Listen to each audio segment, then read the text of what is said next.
Good morning, dear students. Today we'll be studying the interesting part of it. In the previous class, we had studied what is ecosystem. Now we are going to study about the components of ecosystem as well as the different types of food chain like grazing food chain, the detritus food chain. So all that we'll be studying in today's class. So the ecosystem, as you know, it's an interaction or interaction within the organisms and with the physical environment. Okay, so that is what we defined it as ecosystem. You can also say it as interaction and interrelationship between biotic and abiotic components is defined as an ecosystem. So the four basic components of an ecosystem are productivity. So the plants play an important role in absorbing the energy from sunlight. So the chloroplast, and as I told you that these plants themselves are like Annapurneshwari. So they are going to synthesize food for the entire ecosystem. So the consumers directly or indirectly are dependent upon the plants as a source of food. So herbivores or plant predators, we also call it as, they are dependent upon the plants for a source of food. The carnivores or the animal predators, they are indirectly dependent on plants. By eating the herbivores, they are indirectly dependent upon the plants for the source of food. So the productivity, so we had discussed in the previous class also about this, especially the net primary productivity, gross primary productivity, and net primary productivity and secondary productivity. Okay, then the as much important of productivity is there.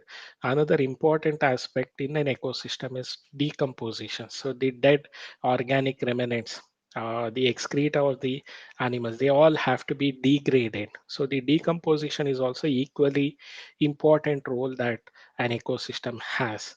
Energy flow, so the flow of energy from producers to the carnivores. So that flow is by the predator relationship. So conduit of energy flow is predation.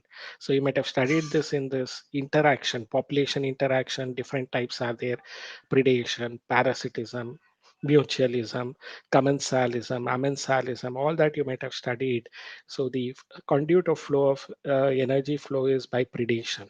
Okay, so the from the plants, the energy is going to, when the plants are being eaten by the herbivore, they get the energy and their organic biomass increases, and these uh, herbivores, when they are consumed by carnivores, their energy is source is obtained. So that is the flow of energy from the sun to the consumers.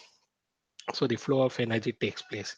Nutrient cycle, so there is a biogeochemical cycles, so sedimentary cycle as well as gaseous cycles to refill and refurnish the nutrients within the ecosystem. There is nutrient cycling also. So these are the four basic components of an ecosystem: productivity, decomposition, energy flow, and nutrient cycling. All of these are important. So we'll be studying about each one of them in detail. So the productivity, this slide is a very good slide. The energy from the sun is going to be utilized for increase in biomass of these plants, which are called as producers. Okay, so they absorb the sunlight and they are going to combine simple components like carbon dioxide and water during photosynthesis. They utilize the energy is from the sun and they are going to synthesize food in the form of glucose during photosynthesis. Oxygen is also liberated, you know that it's a byproduct of photosynthesis. And at the same time, so the food is stored in the plants as starch. Okay, so they are going to absorb the energy. So they capture, conserve, and convert the solar electromagnetic radiation into chemical energy. That is the food molecules. So that capability, can we do it in lab? Say I have carbon dioxide and water. So in presence of sunlight, using the source of energy from sunlight, can I form a glucose? That's not possible. See, carbon dioxide and water, when you do it in lab, you get the soda or carbonated water you get, isn't it? So but how do the plants produce that. So by the photosynthesis. So they have various reactions and enzymes are involved in this photosynthesis process. Okay, that you have already studied in plant physiology of first PU. So here from ecosystem point of view, productivity. So what is the total energy the present within the producers, what is the uh, consumers having, where do they get this energy, all that we'll be discussing in the productivity. So what is net primary productivity, gross primary productivity, we'll be discussing on those in this topic. So the first important component of an ecosystem is productivity, and this slide depicts the productivity in a very brilliant way. Okay. So in productivity, solar energy is the basic requirement for an ecosystem to function and sustain. Without sun, we do not exist. So the major source of energy for living organisms is the sun. So it's not wrong to consider ourselves as children of sun ಅನ್ನೋದನ್ನ ತಪ್ಪೇ ಅಲ್ಲ.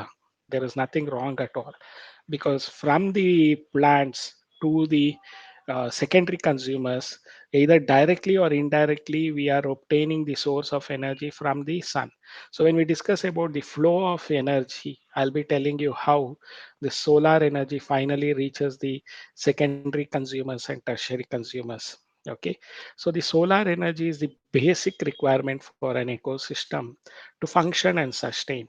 If solar energy is not there, the plants cannot absorb energy, they cannot undergo photosynthesis. If plants are not there, herbivores won't be there. If herbivores are not there, there won't be any carnivores. If none of the living organisms are there, there won't be any detrivores.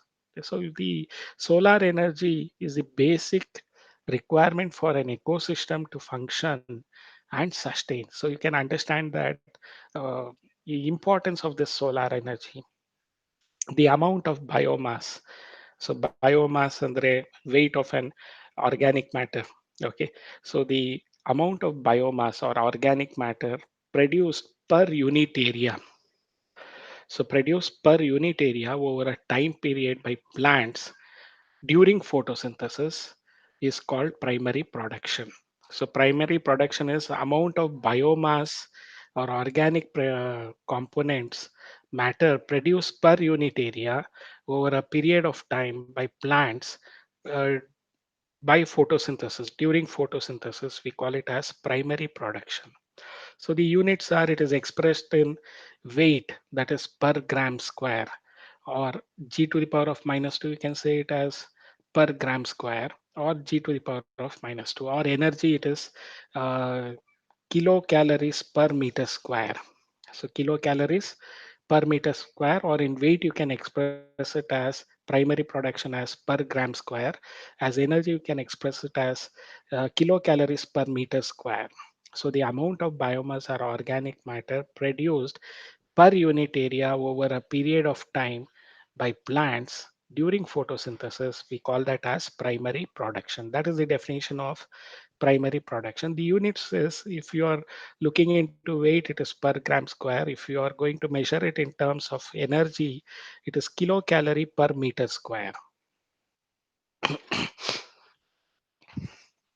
The rate of biomass production, it is called as productivity. What is productivity? The rate of biomass production, we call it as productivity.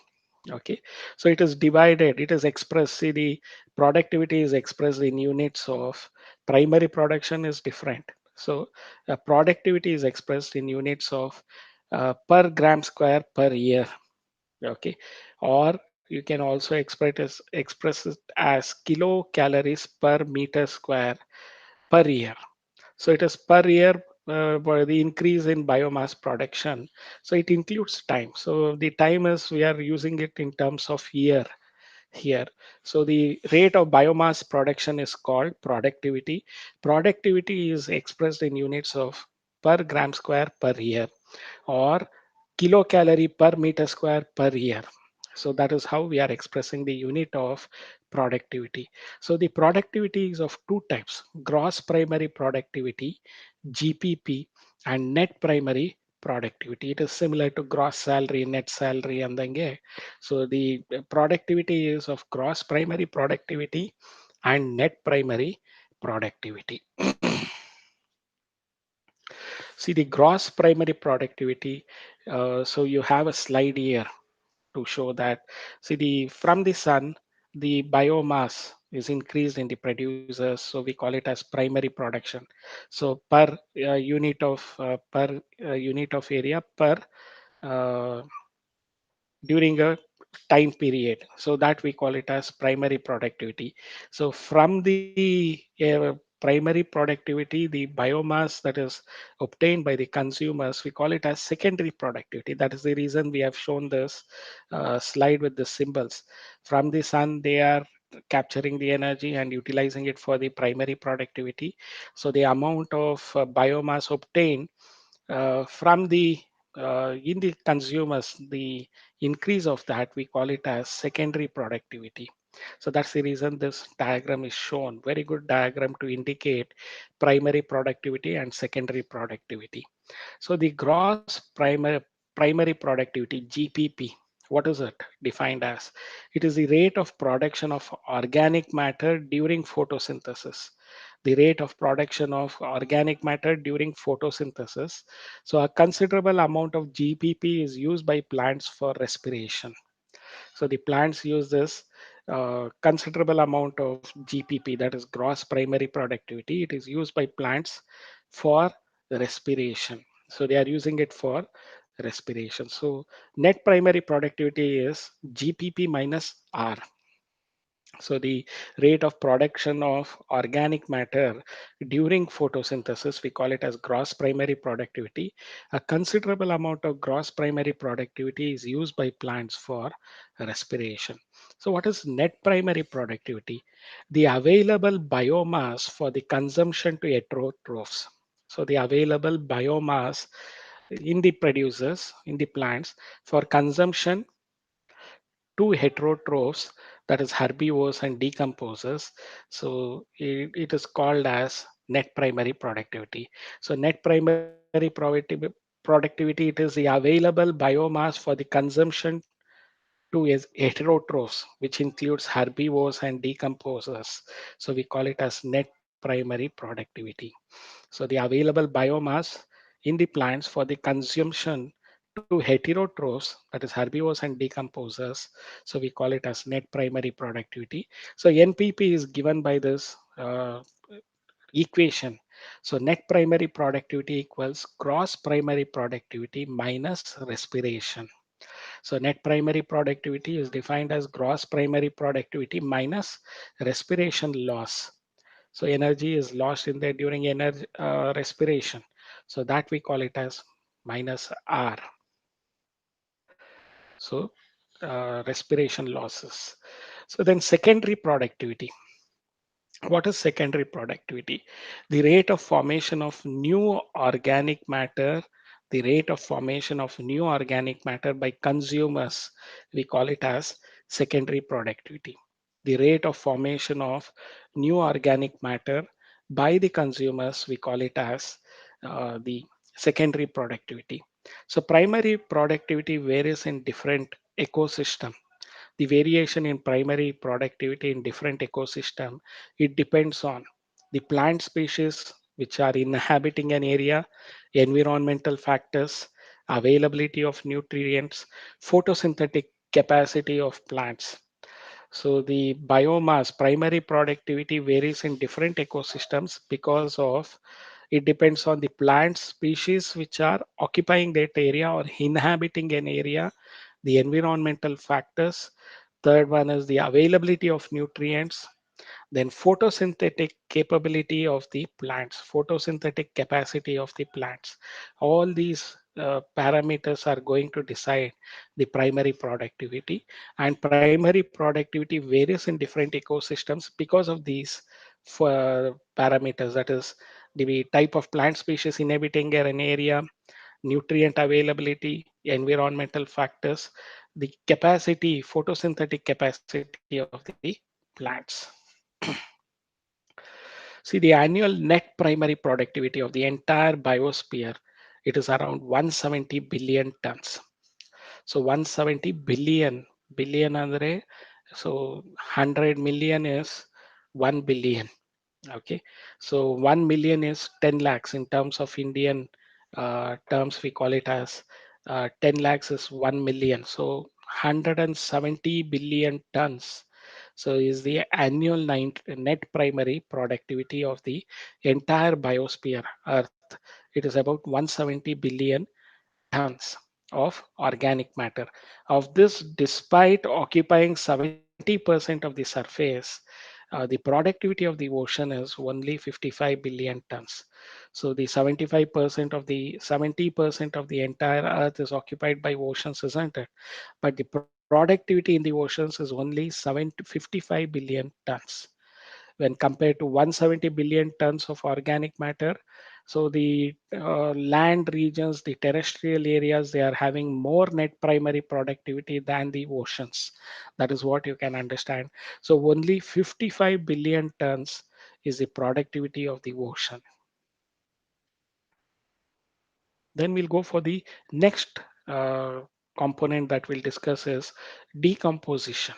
So decomposition is breakdown of complex organic molecules into simpler components, especially the dead remnants of plants and animals, the fecal matter or excreta. They have to be broken down into simple components. They have to be degraded into simple components. That is done by decomposition. So many microorganisms are involved in this decomposition process, like there might be fungi, bacteria. Okay, so all these are involved in the breakdown of the dead and decaying remnants of plants and the excreta of these plants, excrete of the animals. So dead and decaying remnants of plants and animals, and the excreta of animals. So they have all to be decomposed in nature. So decomposition is equally important as that of productivity. So what is decomposition? So it is the process of breakdown of complex organic matter by by decomposers into inorganic substances like simple inorganic substances like carbon dioxide, water, and nutrients. So, decomposition is the breakdown of complex organic matter by decomposers into simpler inorganic substances like carbon dioxide, water, and nutrients. So, decomposition is an oxygen dependent process. So, it is largely an oxygen requiring process. Decomposition requires oxygen. The raw material for decomposition, we call it as detritus. So the raw materials, it might be the litter of leaves, or it can be the dead bodies of the animals, the remnants of plants. So these are all the raw material for decomposition. We call this as detritus. It can be dead plant remains, the dead plant remains, leaves, bark, flowers, etc. Dead remains of animal, fecal matter, all these raw materials which are required for decomposition, we call that as detritus. So decomposition involves various steps like fragmentation. So breakdown of these complex molecules into simpler one, leaching, entry of salts within the soil, catabolism. So breakdown of complex into simple components, formation of humus, humification, and mineralization. So you can remember it as FLCHM. So uh, so that is how you can remember it as FLCHM. So you can remember it by that code word. So where F stands for fragmentation, L stands for leaching, C stands for catabolism, H stands for humification, and M stands for mineralization. So you can remember FL chemistry. CHM is something like that. You can remember it as FL chemistry or something you can remember. So where the decomposition, what are the steps? Mnemonics actually. Okay, first letter I've taken up from all of them and I've made a mnemonics to remember in a sequence. FLCHM. Fragmentation, leaching, catabolism, humification, mineralization. Okay, so these are the various steps of decomposition. So this question was even asked in the uh, your neat paper, isn't it? So the practice papers that we had, weekly test. So fragmentation, it is breakdown of detritus. So the organisms, the components which have to be decayed, the raw materials which has to be decomposed, we call it as detritus. So the breakdown of detritus into smaller particles by detrivores. So these detrivores are example for these detrivores are earthworm is a very good example for detrivores. So breakdown of detritus into smaller particles by detrivores, we define it as fragmentation. Example, earthworm. Okay, it's a very good example for uh, detrivores. Decomposition. So the second step in the decomposition is leaching. What is leaching? The water soluble inorganic nutrients go down into the soil horizon. See, the water soluble inorganic nutrients, they go down into the soil horizon and precipitate as unavailable salts. So these salts are not available when they go deep into the soil horizon. So these inorganic nutrients are unavailable salts and they precipitate as unavailable salts. So we call this as leaching. So the water soluble inorganic nutrients go down into the soil horizon and precipitate as unavailable salts. So this unavailable salts, we call it as this process, we call it as leaching. So the process of water soluble inorganic nutrients going down into the water soluble inorganic nutrients going down into the horizon of soil and precipitating as unavailable salts, we call that process as leaching. Catabolism is degradation of detritus into simple inorganic substances. So degradation of simple detritus into simple inorganic substances by bacterial and fungal enzymes. So the breakdown of detritus into simple inorganic molecules or inorganic substances by the activity of bacterial and fungal enzymes, we call it as catabolism. So fragmentation, FLC, fragmentation, leaching, and catabolism, they occur simultaneously. What do you mean by occurring simultaneously? ಒಂದೇ ಸಲ ನಡೆಯುತ್ತೆ ಈ process. They are all taking place at the same time. ಒಂದೇ ಸಲ ನಡೆಯೋದ್ರಿಂದ ಇದನ್ನ ನಾವು we call it as they are taking place simultaneously. Fragmentation, so breakdown of the detrivores into simpler components. Leaching, so the inorganic nutrients, the water soluble inorganic nutrients enter into the soil horizon as unavailable salts. We call that as leaching. Catabolism is breakdown of the detritus into simple inorganic substances by bacterial and fungal enzymes. We call it as catabolism. So fragmentation, leaching, and catabolism are taking place simultaneously. That is ಒಂದೇ ಸಲ ನಡೆಯುತ್ತೆ ಇದು. So they are taking place together. So that is why we call it as occurring simultaneously. So the next step of decomposition is humification. So the accumulation of humus, see this is the humus, accumulation of humus, which is dark amorphous substance in soil. So humus is nothing but dark amorphous substance in soil. So humus is resistant to microbial action and it decomposes very slowly. So humus is resistant to microbial action and they decompose very slowly. So being colloidal in nature, it serves as a reservoir of nutrients. So humus is a accumulation of humus. We call it as humification. Accumulation of humus in soil, we call it as humification. What is humus? It is a dark amorphous substance in soil. So humus is resistant to microbial action and they decompose very slowly. And this is the reason that humus decompose very slowly. So since humus is colloidal in nature, it also serves as a reservoir or a storage of nutrients, storage house of nutrients, storehouse of nutrients, you can call it as. Since humus is colloidal in nature, it serves as a reservoir of nutrients, a storehouse of nutrients. Plants ಬೇಕಾಗಿರುವಂಥ nutrients ಎಲ್ಲ ಈ humus soil ಅಲ್ಲಿ deposit ಆಗಿರುತ್ತೆ. So store house of nutrients ಅಂತ ಕರಿಬೋದು ಇದನ್ನ. So humus, so ಮತ್ತೆ colloidal ಆಗಿರೋದ್ರಿಂದ ಇದು ಸ್ಟೋರ್ ಹೌಸ್ ಆಫ್ ನ್ಯೂಟ್ರಿಯೆಂಟ್ಸ್ ಆಗಿರುತ್ತೆ, reservoir of nutrients. So after humification, the last step of decomposition is mineralization. It is the release of inorganic nutrients due to the degradation of humus by some microbes. What is mineralization? It is the release of uh, the inorganic nutrients due to the degradation of humus by microbes.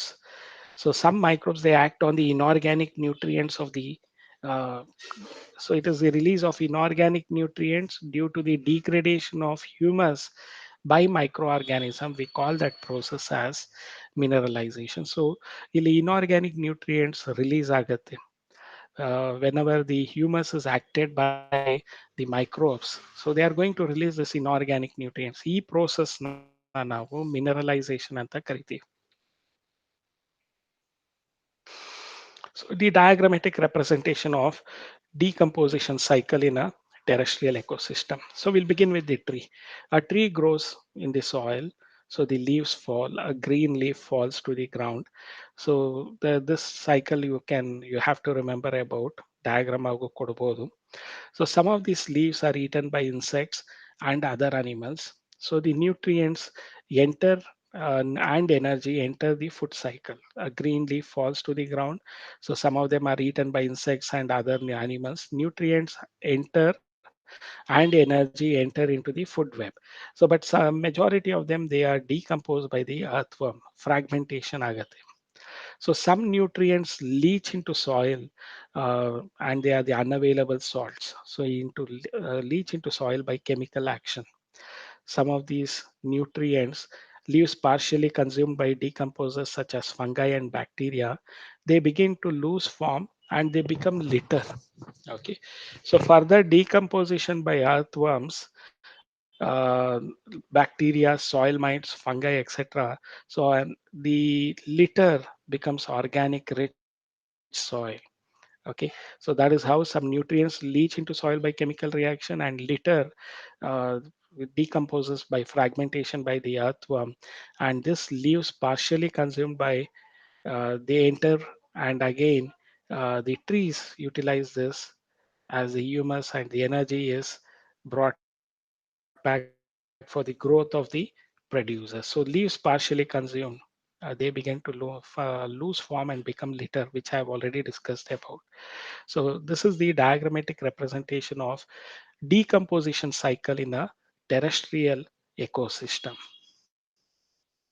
Now the next aspect, what are the factors which influence decomposition? Decomposition is slow in detritus, which is rich in lignin and chitin. Lignin chitin ಇದ್ರೆ ಅಂತ detritus ಕೊಳೆಯೋದು. Decomposition ಅಂದ್ರೆ ಕೊಳೆಯೋದು. So that will be very slow. Okay, it is quicker. Detritus, the decomposition is quicker if detritus is rich in nitrogen and water soluble substances like sugars.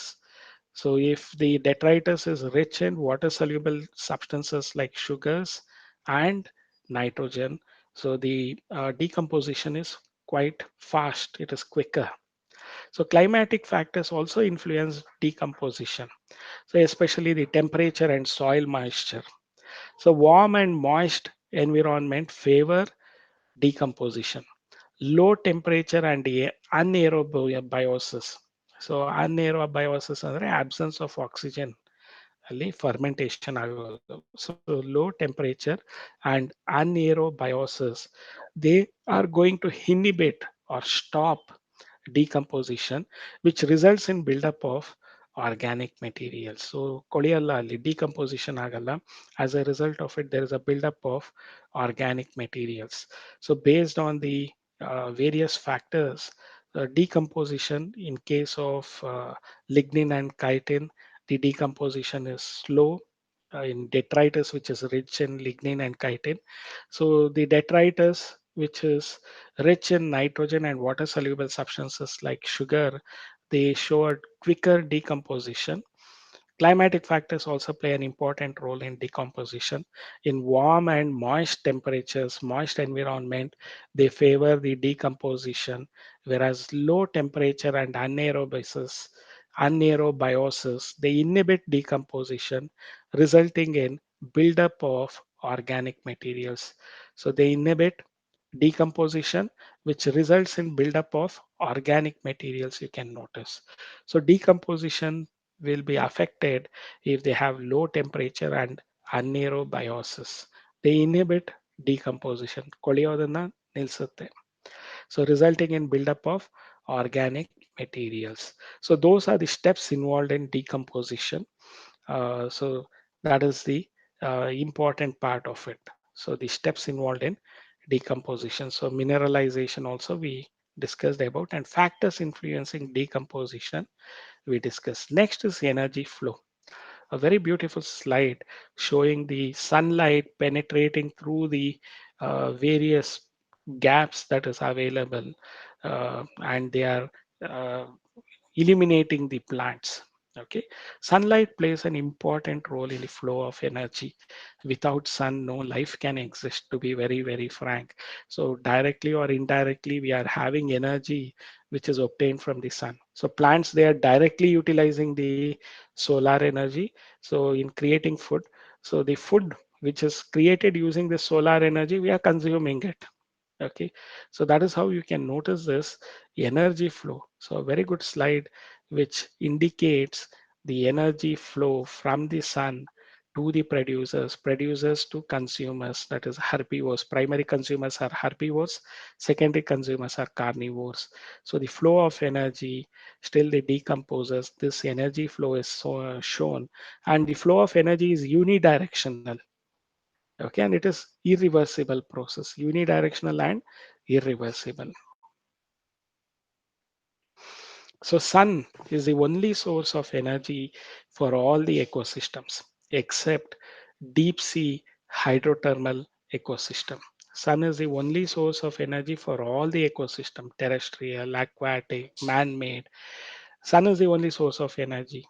So except deep sea where sunlight cannot penetrate, so the hydrothermal ecosystem is there. Of the incident solar radiation, of the total solar radiation that falls on Earth, less than 50% is photosynthetically active radiation. So of the total light that falls on Earth, the sunlight, only 50% of them are photosynthetically active radiation. We call it as PAR. Less than 50% is PAR, that is photosynthetically active radiation. So the plants and photosynthetic and chemosynthetic bacteria, plants and photosynthetic bacteria which undergoes photosynthetic and chemosynthetic, they fix the solar radiant energy to make food. So which we call it as autotrophs. They fix solar energy to make food. So the plants capture only 2 to 10% of the photosynthetically active radiation. See, sunlight out of the total sunlight that is falling on Earth, so only less than 50% of them are photosynthetically active radiation. So the plant, they are going to absorb only 2 to 10% of the photosynthetically active radiation. And this 2 to 10% of this photosynthetically active radiation, this energy is sustaining the entire living world. That is the impact of this 2 to 10% of the photosynthetic active radiation. They are sustaining the entire living world and the organisms. So ecosystem obtains second law of thermodynamics. So the second law of thermodynamics, you know that energy is neither created nor destroyed, but one form of energy can be converted into another form. So the ecosystems, they are all going to obey this thermodynamics, second law of thermodynamics, that is energy is neither created nor destroyed, but one form of energy can be converted into another form. So they need a constant supply of energy to synthesize the molecules. It helps to counteract the entropy. Okay, so the uh, ecosystems need a constant supply of energy to synthesize the molecule. So it helps to counteract the entropy. So energy flow, how is it taking place? Producers or autotrophs. So they are organisms that synthesize food. We call them as producers or autotrophs. They can synthesize their own foods. In a terrestrial ecosystem, majority of producers are herbaceous and woody plants. So primary producers in an aquatic ecosystem are phytoplanktons, algae, and higher plants. So primary producers in an aquatic ecosystem are the phytoplanktons, algae, and higher plants. The energy trapped by the producer is passed on to consumer or the organism dies. So the energy which is trapped by the producer is passed on to a consumer or the organism dies. So you notice that the energy which is trapped by the producer is passed on to a consumer or the organism dies. So if they are grazed by a primary consumer, so the energy passes on to them. Okay, so producers are autotrophs. So the energy flow begins from the producers. So they are the organisms, producers are the organisms which can synthesize food. In a terrestrial ecosystem, major producers are the herbaceous and woody plants. So the primary producers in an aquatic ecosystem are phytoplanktons, algae, and higher plants. The energy trapped by the consumer, by the producer, is passed on to a consumer, or this plant dies. So, or there is no passage of energy and the organism dies. Consumers, these are the animals that directly or indirectly depend on plants for food. They include primary consumers, which are herbivores. They feed on plants. Example, insects, birds, mammals, mollusks. So they all feed on plants. So they are the herbivores. You can also call them as plant predators. So secondary consumers are primary carnivores. So they feed on herbivores. Example, frog, fox, man. So we are all secondary consumers which feed on herbivores. Tertiary consumers or secondary carnivores are they feed on primary carnivores. Example, tiger, lion. So they are all the tertiary carnivores. Okay, so that is how you can notice these consumers. So see the from the plants, the energy nearly 2 to 10% of the photosynthetically active radiation is used by the plants and they synthesize food. So through photosynthesis. So this is consumed by the primary consumer grasshopper. So the energy flows from the plant to this grasshopper, which is a primary consumer. Now, this grasshopper in turn is consumed by the secondary consumer, which is a carnivore. Secondary consumer is a primary carnivore. Okay, so they feed on this grasshopper. These frogs are in turn consumed by the snakes. So they are the tertiary consumer and they are also called as secondary carnivore. Okay, so the snakes in turn are eaten by these hawks and they form this quaternary consumer. Here in this particular food cycle, they are the final consumer. Okay, so after the death of this final consumer, they are decomposed by this decomposers. This is how the energy is flowing from a producer to a consumer and to a decomposer. So the flow of energy, you can notice it here. So energy flow is unidirectional and it is an irreversible process. So from the sun, the energy is taken up by the plants, the photosynthetically active radiation. They help in synthesis of food. So the producers are consumed by the primary consumer, which is a herbivore. So energy from the plants flows into this primary consumer, then into secondary consumer, tertiary consumer, final consumer, and finally the death of the final consumer, the death and decay of it, the decomposers are going to uh, get the energy from them. Okay, so the chain of feeding relationship between different organisms, we call it as food chain. What is a food chain? The chain of feeding relationship between different organisms, we call it as a food chain. So food chain is of two types. The grazing food chain, GFC, we call it as, and detritus food chain, we call it as DFC.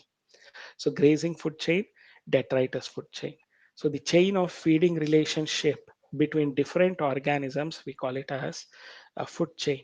So it is a chain of feeding relationship between different organisms. So food chain is of two types: grazing food chain and detritus food chain. Grazing food chain is also called as GFC. Detritus food chain is called as DFC. So grazing food chain, the energy flow you can notice in the grazing food chain. Here the primary consumers feed on the living plants, that is the producers, and there is a flow of energy from, so the grass is eaten by the goat, and goat is consumed by man. So he's a secondary consumer. So this is how the grazing food chain proceeds. So, or it can be a simple one like the leaves are consumed by caterpillars, and the caterpillars in turn are consumed by the birds. So these birds are consumed by carnivores, secondary carnivores. So the this is a grazing food chain example. So in the detritus food chain, the primary consumer feeds on dead organic matter. So the wood louse. Okay, so the detritus, the primary consumer feeds on dead organic matter, and the death of organism is the beginning of detritus food chain. The death of organism itself is the beginning of a detritus food chain. So the here the primary consumer feeds on the dead organic matter or detritus. Okay, in turn this detritus would be consumed by a uh, carnivore.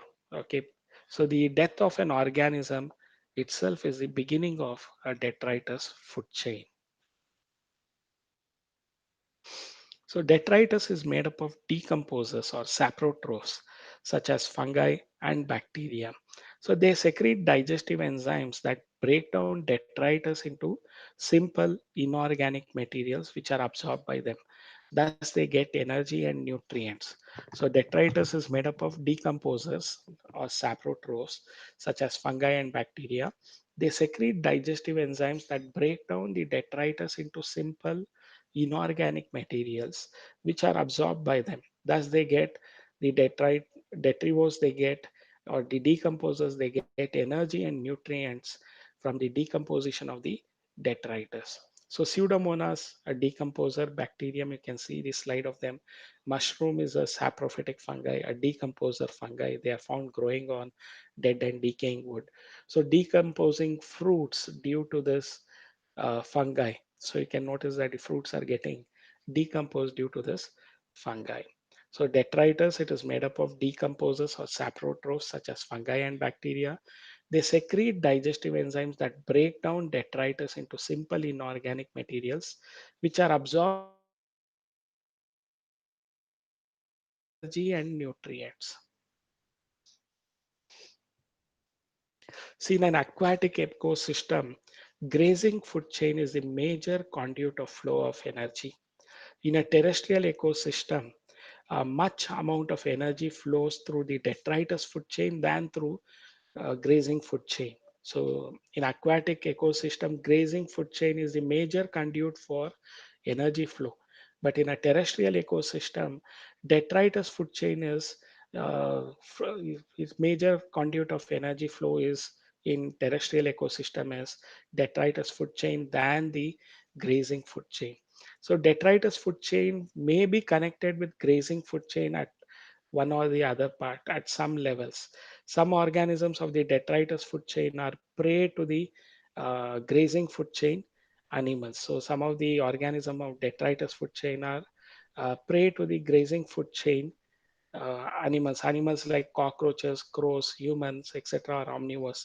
Such animals like cockroaches, crows, human, etc. are omnivores. Omnivores means they can feed on both plant and animals. Such interconnections of food chain, this interconnection of food chains, we call it as food web. So detritus food chain will also be connected with the grazing food chain at some level. Okay, so such interconnections of different food chains, we call it as food web.